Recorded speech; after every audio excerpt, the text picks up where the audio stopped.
How to increase your running speed. 5 easy ways to increase your running speed. Sprint speed is probably the most measurable way to demonstrate your potential as an athlete.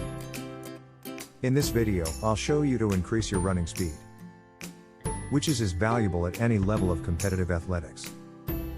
1. Start with wall drives. The most important part of sprinting is the start.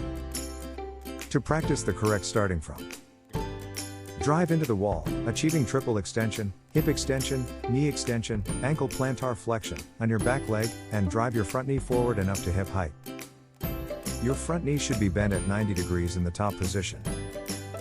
Once you're comfortable getting into this position, add more steps to the drill. Mimic this movement when running sprints to ensure a powerful start. Use this as a warm-up before sprinting to learn proper mechanics. Don't just lean into the wall. Try to drive the wall away from you as hard as you can. 2. Perform heavy sled drags. Another way to practice efficient acceleration at the start is to perform heavy sled drags for 10 to 15 yards. To be considered heavy, the weight on the sled should be close to your max squat. The key here, as with wall drives, is to achieve triple extension on the back leg while powerfully driving your front knee forward. Then drive your front foot down and back into the ground to propel yourself forward instead of reaching out and pulling yourself forward. Perform 3 to 5 sets of 10 to 15 yards with 3 minutes of rest between sets. 3. Develop isometric and eccentric hamstring strength.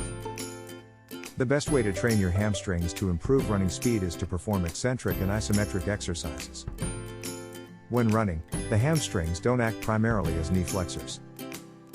Instead, they work to keep the knee joint stable as force transfers from the hips. They also assist the glutes in hip extension and slow down knee extension during the swing phase.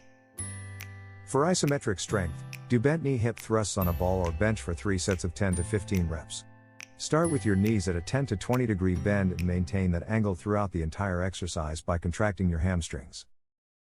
Don't rest your butt on the ground. Just tap and go. Add weight in the form of a barbell or dumbbell placed across your waist if necessary. For eccentric strength, do glute/ham raises for 3 sets of 8 to 10 reps. Use your arms as little as possible and lower yourself to the ground as slowly as possible. 4. Use good arm swing mechanics. An easy way to speed up your sprint is to make sure your arms are moving efficiently. As you run, keep your elbows at 90 degrees and bring each hand up in front of your face. Lower your hand as if you're about to put it in your pocket. Don't let yourself hunch forward with slouched shoulders. It will slow you down. The rev up start is a good drill to ingrain good arm swing mechanics. Get into a 2-point stance and move your arms as if you were running. Keep your shoulders back and your arms at 90 degrees.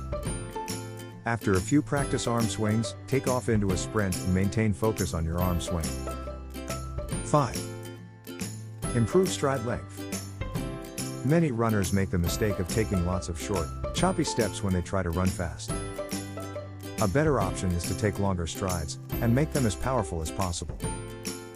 To lengthen your stride, focus on getting full triple extension on your back leg, rather than attempting to reach forward with your front leg.